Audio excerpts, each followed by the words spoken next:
આત્મા માટે પરમ ભદ્રંકર છે પરોપકાર. પરોપકાર એટલે પર ઉપર ઉપકાર કરવો એમ નહીં, પણ પરનો પોતાની ઉપર ઉપકાર છે તે સ્વીકારવું. બીજાનો આભાર માનવાથી જ પોતાની ઉપરનો ભાર ઓછો થાય. જ્યાં સુધી આભાર માનવાની વૃત્તિ નથી આવતી ત્યાં સુધી આપણી ઉપરનો ભાર વધતો જ જાય છે. પરોપકાર એ પરનો પોતાની ઉપર થતા ઉપકારનો આભાર માનવાની ક્રિયા છે. આપણા ઉપર સર્વનો હક્ક છે, કેમ કે સર્વના ઉપકાર તળે આપણે ભૂતકાળમાં આવ્યા, વર્તમાન કાળમાં આવીએ છીએ અને ભવિષ્યકાળમાં પણ આવવાના જ છીએ. પરના હિતની ચિંતા કર્યા વિના જો આપણો વિકાસ અશક્ય હોય તો આપણા વિકાસમાં પર માત્ર નિમિત્ત છે, તેથી ઉપકારક છે. આપણા ઉપર આપણા આત્મા સિવાય બીજું કોઈ અપકાર કરી શકતું નથી. પરનો આભાર ન માનવાથી જ અપકાર થાય છે. તેથી અપકાર કરનાર ઉપર નહીં, પણ પરનો ઉપકાર ન માનનાર પોતે જ બને છે. તો આમાંથી કેવી રીતે મળે મુક્તિ? કૃતજ્ઞતાથી મળે મુક્તિ. બીજાનો આભાર માન્યા વિના પોતાનો ભાર કઈ રીતે ઉતરે? એનો અર્થ એ પણ થયો કે કૃતજ્ઞતા ગુણ ધારણ કર્યા વિના કોઈની પણ મુક્તિ થઈ શકતી નથી. જેનાથી ઉપકાર થાય તે બધાયનો ઉપકાર માનવો અને હૃદયથી સ્વીકારવો, તો જ પાત્રતા વિકસે. પાત્રતા વિકસાવવાના આમ બે ઉપાય થયા. એક, આભાર માનવો, અને બે, કૃતજ્ઞતા ગુણનું પાલન કરવું. પરમેષ્ઠીઓએ આપણને પરમ આદર્શ પૂરો પાડ્યો છે અને ઉચ્ચમાં ઉચ્ચ કોટીનું આલંબન પણ આપ્યું છે. તેથી તેઓના ઉપકારનો ભાર તો આપણા માથે છે જ. તે ભારનો આભાર માનવો એટલે તેમનું આપણા ઉપરનું ઋણ કબૂલ રાખવું અને કૃતજ્ઞતા દર્શાવવી. તે માટે કોઈ પણ શ્રેષ્ઠ પદ કે સર્વોત્તમ શબ્દ હોય તો તે નમસ્કાર છે. નમો પદ વડે જેવી કૃતજ્ઞતા દાખવી શકાય છે તેવી બીજા કોઈ પણ પદ વડે દાખવવી શક્ય નથી. થેન્ક યુ શબ્દ કરતાં નમોમાં એ વિશેષતા છે કે હું માત્ર આભાર માનીને છૂટી જતો નથી, પણ જેનો મારા ઉપર ઉપકાર છે તેનું જીવન પર્યંત દાસત્વ સ્વીકારું છું. જેણે પહેલા ઉપકાર કર્યો તેનો પ્રત્યુપકાર પાછળથી થઈ શકતો નથી. તેથી તે જીવન પર્યંત, ભાવ પર્યંત તેમનો ઋણી થઈ ચૂકે છે તે બતાવવાનું સામર્થ્ય નમો પદમાં રહેલું છે. યોગ્યતાનો વિકાસ કૃતજ્ઞતા ગુણ વડે જ થાય છે. તેથી નમસ્કાર એ કૃતજ્ઞતા સૂચક છે. આત્મા જ આત્માનો બંધુ અને આત્મા જ આત્માનો રીપુ છે એમ શાસ્ત્રો કહે છે. તે આ અર્થમાં જ સમજવાનું છે. પરનો આભાર ન માનનાર આત્મા આત્માનો શત્રુ છે. પરનો ઉપકાર પોતાના માથે ચઢાવનાર આત્મા જ આત્માનો બંધુ છે. પર હંમેશા ઉપકાર જ કરે છે. તે ઉપકારને પોતે સ્વીકારે તો પોતાનો બંધુ પોતે બને છે. તે ઉપકારનો અસ્વીકાર કરે તો અસ્વીકાર કરનારો પોતે જ પોતાના હાથે પોતાનો જ શત્રુ બને છે. કૃતજ્ઞતા જ્ઞાન સ્વરૂપ છે. પોતાને પ્રાપ્ત થયેલી સામગ્રી પોતાની નથી, પણ બીજા પાસેથી મળેલી છે એવું જ્ઞાન કૃતજ્ઞતા જન્માવે છે. તેથી પ્રાપ્ત સામગ્રી ઉપર આસક્તિ જન્મતી નથી. જીવ મૈત્રી, વિનીતતા, વૃદ્ધાનુસારિતા, દયાળુતા, માધ્યસ્થતા, સૌમ્ય દ્રષ્ટિતા, દાક્ષિણ્યતા, અક્ષુદ્રતા, પ્રકૃતિ સૌમ્યતા વગેરે સમ્યક્ત્વના કે દર્શનના સાધનો છે. એવી જ રીતે જ્ઞાનના સાધનો છે પંચેન્દ્રિય પૂર્ણતા, દીર્ઘદર્શિતા એટલે કે મન, કૃતજ્ઞતા, પરાર્થતા એટલે કે હૃદય અને ચિત્ત, વિશેષજ્ઞતા કે લબ્ધ લક્ષ્યતા એટલે બુદ્ધિ. એટલે મન, ચિત્ત અને બુદ્ધિ એ જ્ઞાનના સાધનો છે. જ્યારે દયાળુતા જેવા દર્શનના સાધનો છે, તો ચારિત્રના સાધનો કયા? જે કૃતજ્ઞ, પરોપકારી, લજ્જાલુ, અશઠ, ગુણરાગી યા સત્યકથી નથી, તે ચારિત્રનું પાલન કદાપી ન કરી શકે. જ્ઞાનાદિ સર્વ ગુણો વડે આત્મ સ્વભાવ પુષ્ટ થાય છે. મળેલી સામગ્રીનો ઉપભોગ અનાસક્ત ભાવે જો થાય, તો જ્ઞાન વડે થતો પરોપકાર અહંકારનું કારણ બનતો નથી. કેમ કે પારકી વસ્તુ પારકાના જ ઉપયોગમાં આવવાથી પોતાને અહંકારનું કોઈ કારણ જ રહેતું નથી. આમ 5 ઇન્દ્રિય અને મન કૃતજ્ઞતા અને પરોપકારની બુદ્ધિને જન્માવીને વૈરાગ્ય અને અભ્યાસનું કારણ બને છે. કોસ્મિક રિલેટેડનેસ કે વૈશ્વિક પરસ્પરકારિતા એટલે સર્વ જીવો એકબીજા સાથે સંકળાયેલા જ છે તે. પરસ્પરોપગ્રહો જીવાનામ સૂત્રથી બીજાને ઉપકાર કરવાથી ઉપકાર થાય અને અપકાર કરવાથી અપકાર એ સનાતન સત્યનો સાક્ષાત્કાર થાય. ધર્મ એટલે સ્વાર્થનું ગૌણપણું, પરાર્થની ફરજ, લઈ લેવાની ગ્રીડ નહીં, પણ આપવાનો આનંદ.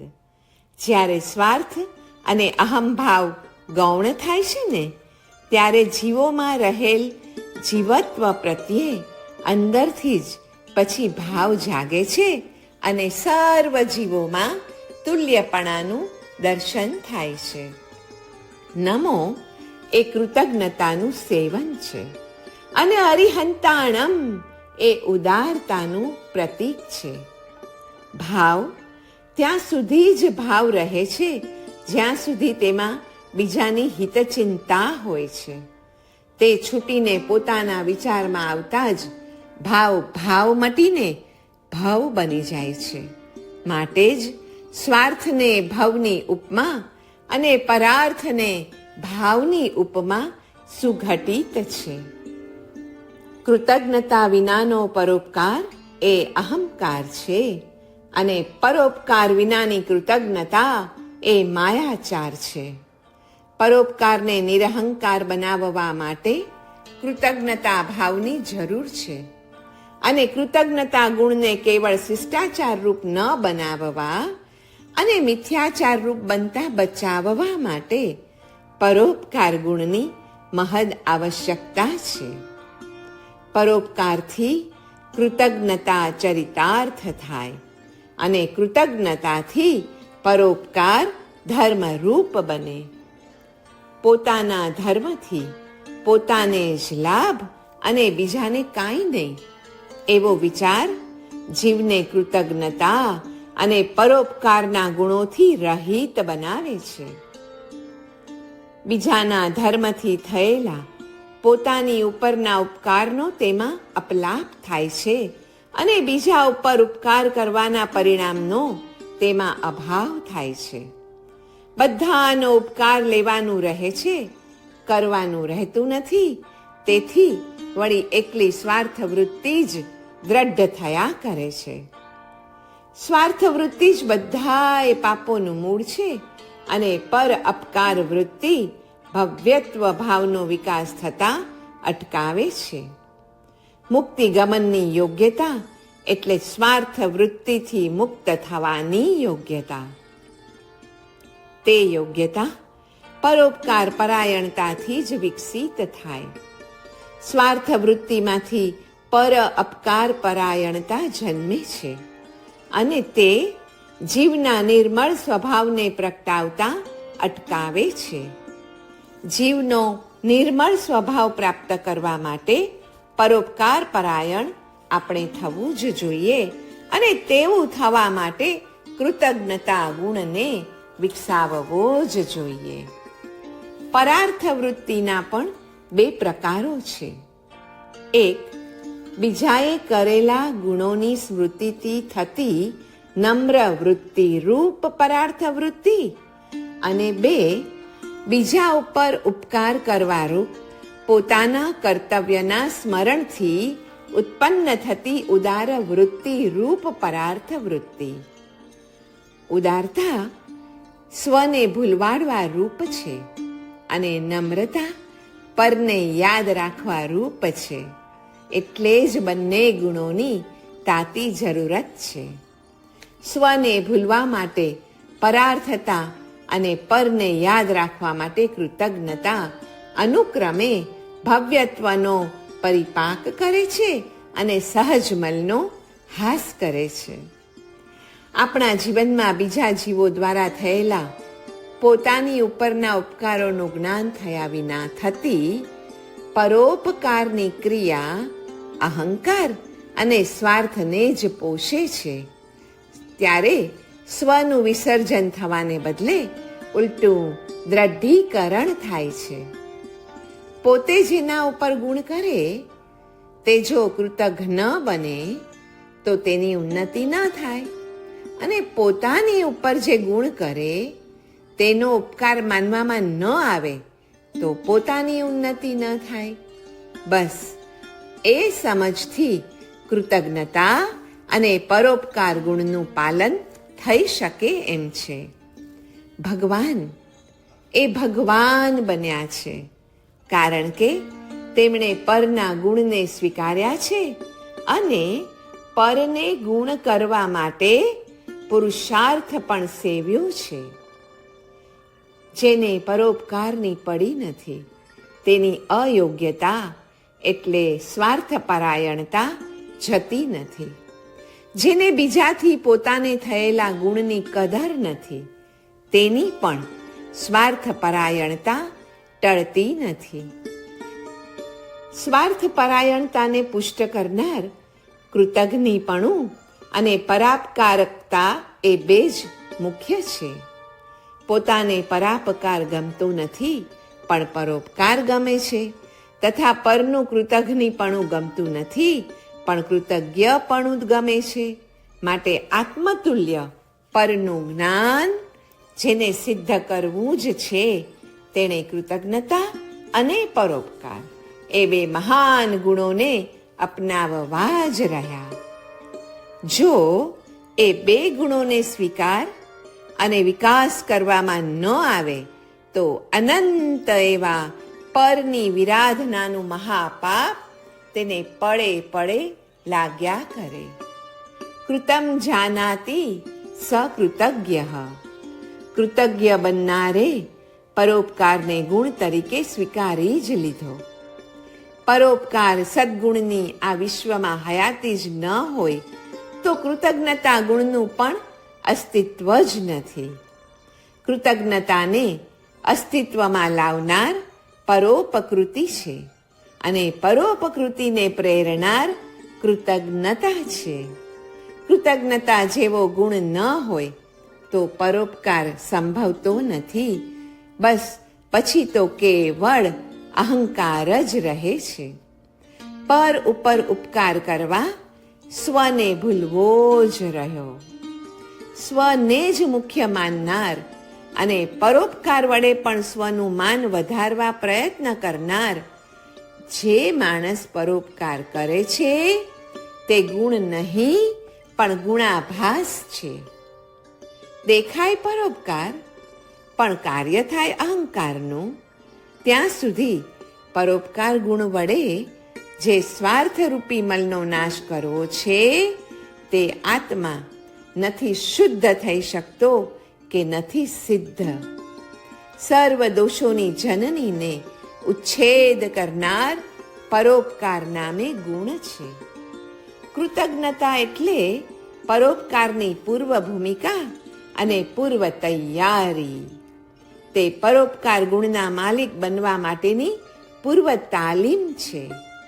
નવકાર એ પરોપકારની તાલીમ આપનારા કૃતજ્ઞતા ગુણનું સેવન કરાવી અયોગ્યતા ટાળી મુક્તિની યોગ્યતા આપે છે.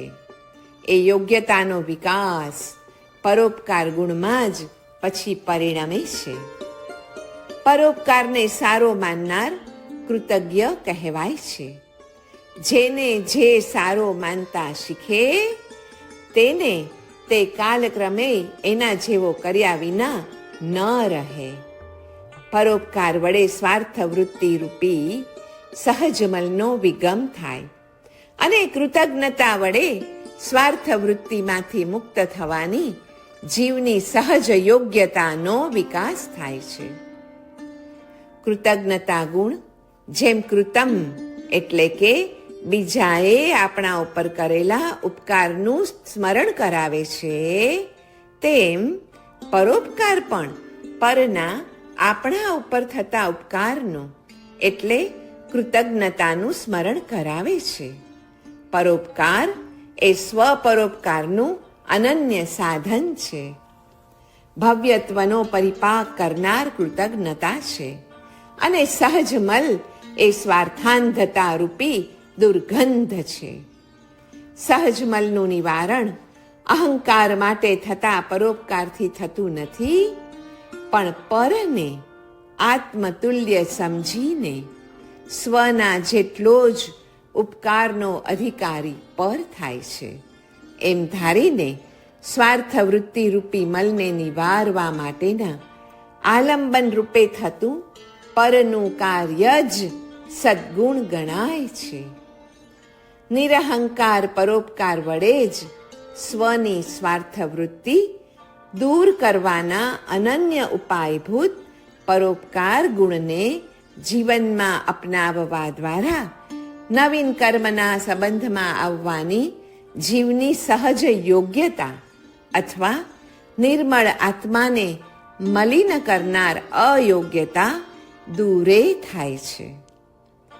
જેમ પરાપકાર એ સ્વાપકારનું કારણ છે, એટલે પરોપકાર વડે પરનો નહીં પણ સ્વનો જ ઉપકાર સધાય છે, તેમ પર ઉપર થતા ઉપકાર દ્વારા ઉપકાર કરનારના સ્વને તારનાર થાય છે.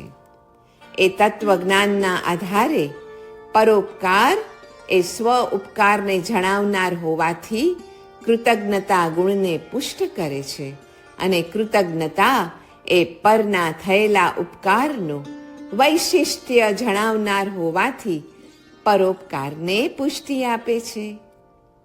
આત્મા દેહાદિથી ભિન્ન ઉપયોગાદી લક્ષણવાળો છે. આત્મા ચેતન અને અવિનાશી પદાર્થ છે.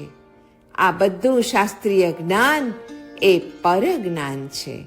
તેને સ્વજ્ઞાન બનાવવા એ જ્ઞાન આપનાર મહાપુરુષો પ્રત્યે કૃતજ્ઞ બનવું જોઈએ અને એ જ્ઞાન જેઓમાં નથી તેઓને પમાડવા પ્રયત્ન પણ કરવો જોઈએ. કૃતજ્ઞતા જેમ જ્ઞાન સ્વરૂપ છે ને, તેમ પરોપકાર પણ નિપુણ બુદ્ધિગમ્ય હોવાથી જ્ઞાન સ્વરૂપ માનેલો છે.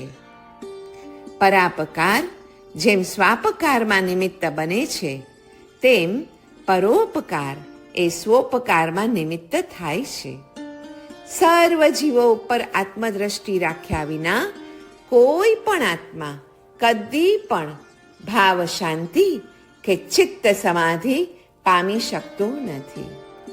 100 times every day I remind myself that my inner and outer life is based on the labors of other men, living and dead, and that I must exert myself in order to give in the same measure as I have received and am still receiving. આમ કહ્યું છે Albert આઇન્સ્ટાઈને. અર્થાત સાંજ સવાર આ વાત હું રોજ 100 વાર ઘૂંટ્યા કરું છું મનમાં કે મારી આ જીવન કળી બાહ્ય અભ્યંતરે જે ફૂલ રૂપે ઉઘડી તે તો નહીં મારું જ કર્મ કેવલ, ને આ જગે હોય ન હોય આ ઘડી એવા ઘણાના શ્રમનું જ ફળ મારે તો એમ જ. એ પ્રમાણે જે મેળવ્યું ને હજીએ છું મેળવું તે તો વ્યાજ સાથે અહીં ચૂકવી જવું. દેવા બધું દેવું દૂધે જ ધોઈને અવશ્ય મારે મથવું જ જરૂરી.